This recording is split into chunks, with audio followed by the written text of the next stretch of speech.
The Yankees farm system has plenty of interesting prospects, but not everyone had the year they were hoping for in 2024. Whether it was because of injuries or just struggling to adjust to the next level, progression isn't always linear, and sometimes a player can learn from their struggles and become an even better player because of it.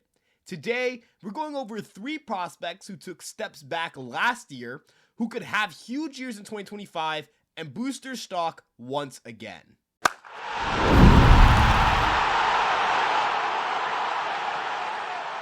Last season was a weird one for Roderick Arias, who struggled mightily to start the year as he was not able to get things going in single A for most of the season. His inability to make contact consistently, coupled with a lack of game power, created tons of panic about his future outlook, as he ended up falling out of Baseball America's top 100 list as a result, and he's remained off of the list even in their most recent updates. These struggles will result in Roderick Arias making some changes in his stance and mechanics, leading to a nice finish to his season. Over his last 33 games, Roderick Arias posted a 145 WRC+ and a 475 slugging percentage, striking out just 25.9% of the time and walking in 14.3% of plate appearances. It was a massive improvement from his numbers over his first 91 games, where he hit .222 with a 32.8% strikeout rate and 99 WRC+, which almost made me write him off entirely. There was a lot of skepticism surrounding Roderick Arias due to his high whiff rates in the Florida Complex League just a year ago, and that was despite excellent results. His ability to make contact on pitches in zone has since improved, and there's a real reason to be optimistic about what he could become down the line. He has excellent raw power, great speed, and the plate discipline is strong, as Arias has displayed an ability to lay off with pitches out of the zone while aggressively hunting hittable pitches in the zone that he can do damage with. If the Yankees can continue to refine the raw talent that Roderick Arias possesses, he could build some of the lost value he had entering the 2024 season. Plenty of people wrote him off, hell, I nearly did, but maybe 2025 is the season where Roderick Arias gets to high A, goes off, and pushes himself into top 100 conversations once again. Injuries completely tanked Chase Hampton's stock in most public lists, and while I understand being skittish about a player with elbow issues, the stuff and movement looked crisp upon his return to Somerset.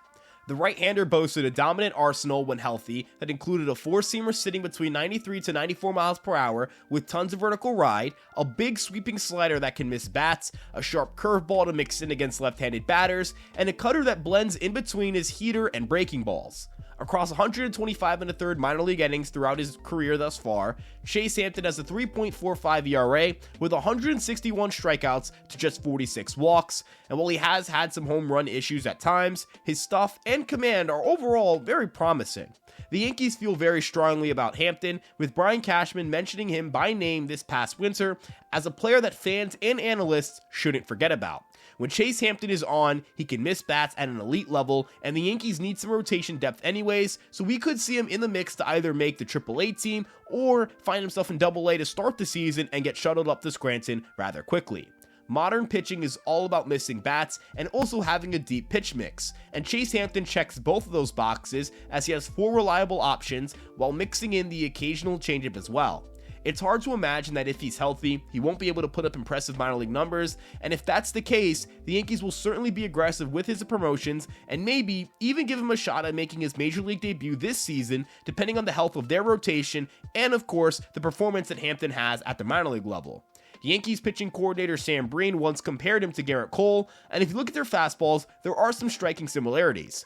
He doesn't have the same crackling velocity that Garrett Cole had on his fastball in his peak years, but both average around 18 inches of induced vertical break, and they both function as swing and miss pitches at the top of the zone. They have dominant whiff rates when they attack the top of the zone with those pitches, and if you add on Hampton's ability to spin a sweeper against righties, throw curveballs against lefties, and mix cutters to both lefties and righties, he's got strikeout pitches and damage prevention pitches for both sides of the plate. The keys here are really just stay healthy and continue refining the arsenal. Chase Hampton has the raw stuff and the raw talent to compete at the highest level. Now it's a matter of just staying on the mound and continuing to mature as a pitcher. Spencer Jones is the most interesting prospect in the Yankees organization. On one hand, he has the talent of a future superstar, but on the other, his inability to make contact consistently hinders his odds of being a major leaguer. Should the Yankees give up? Is Spencer Jones a bust? Well, Just like with most prospects, it's way more complicated than whatever headline-grabbing narrative you'll see pushed by biased supporters or detractors of Jones's game. The biggest flaw in Spencer Jones's game is strikeouts. It doesn't take you a genius to figure that one out. He set a record for strikeouts by a Yankees minor leaguer as he became the first in organization history to cross the 200 strikeout plateau in the minor leagues. He misses way too much in zone, and at the major league level, he could end up with a strikeout rate north of 40%, which is just not playable. What is playable, though, is Spencer Jones's raw power, as he crushes a baseball and ran an average exit velocity this past season nearing 94 miles per hour. He lifted the ball in the air a little more this season as he constantly adjusted his mechanics with the goal of unlocking more and more game power in mind. And look, the Yankees have a high upside player here, but there are still some adjustments he's going to have to make. Spencer Jones only had a 29% fly ball rate, and that's pretty low for any hitter. And when he does put the ball in the air and hits fly balls, he usually comes out of it with an extra base hit or a home run. Over 20% of his fly balls went out for home runs this season, so if the Yankees can help him generate more damage contact in the air, then we could see Spencer Jones improve the slugging percentage and hit more home runs, which is something he talked about on Yes Network and Yes Hot Stove. Spencer Jones is also an incredible defensive player in center field, which is a premium defensive position as his range, routes, and arm talent are easy to dream about. Another positive is that his play improved as the season went on, and his postseason play in particular was excellent as he lowered the strikeout rate even further and hit 2 home runs, including a bomb off of top 100 prospect Chase Dollander. People got carried away when they compared a prospect to Aaron Judge, but the bar for success shouldn't be playing at a Hall of Fame pace. The goal for Spencer Jones should be simple this season. Stick to what worked in September. In that month, he struck out 31% of the time, but had an OPS approaching 1,000 with a slugging percentage north of 600 in regular and postseason play that month, as he began hanging in his load a little bit more and generating tons of pop. It came with more elevated contact as he improved his fly ball rate from around 29% to 36.8%, and if Spencer Jones can continue to make enough contact in the air, he'll be a pretty good hitter at the highest level. He is a premium defender at a premium position and will generate positive base running value. The floor for Spencer Jones really isn't that low. A 110 WRC plus version of Spencer Jones in the big leagues would be an impact player for at least a decade. Please don't close the book on him just yet. And the last thing I'd like to point out is that way too many people think that Spencer Jones is quote unquote too old for AA or too old for whatever level he plays at. He spent this past season being younger than the average player in the Eastern League, and the average age of a player who debuts is between 24 and 25 years old. Spencer Jones is still 23, he will not be turning 24 until May, so the Yankees don't really have to worry about him not being a big leaguer until next year, because this winter they're going to have to decide if they're going to put him on the 40-man roster or not. Bigger prospects can take a little bit of more time to develop, as it can be a little harder for them to develop their mechanics and find some consistency in that regard. It should also be noted that Spencer Jones had way less collegiate experience than other players, especially with a wooden bat, as he didn't really have a lot of summer ball action, meaning he was mostly hitting with a metal bat for most of his organized playing career.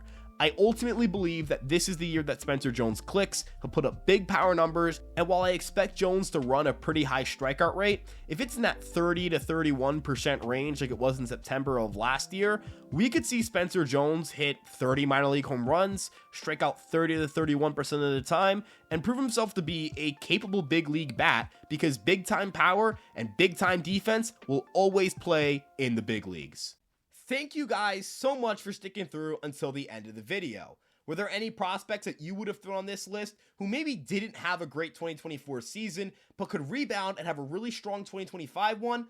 Let us know in the comment section below. Join the conversation in the comments or on our various social media pages. That's Instagram, TikTok, Twitter, Facebook, and of course you have this YouTube page. It's all under the handle at Fireside Yankees, except for Instagram where it's at fireside.yankees. If you enjoyed today's video, make sure you like, subscribe, and turn on the notification bell to join the Fireside family. We appreciate you guys so much for watching until the end of the video. We appreciate all the support we've gotten over the past few years. It's been awesome to see this platform grow, but it's even cooler to see people join the community, join the conversation, and show up for live streams or podcasts. We'll see you guys in the next one, everyone. We've got tons of fun content coming out for you. Let's go Yankees, and peace out.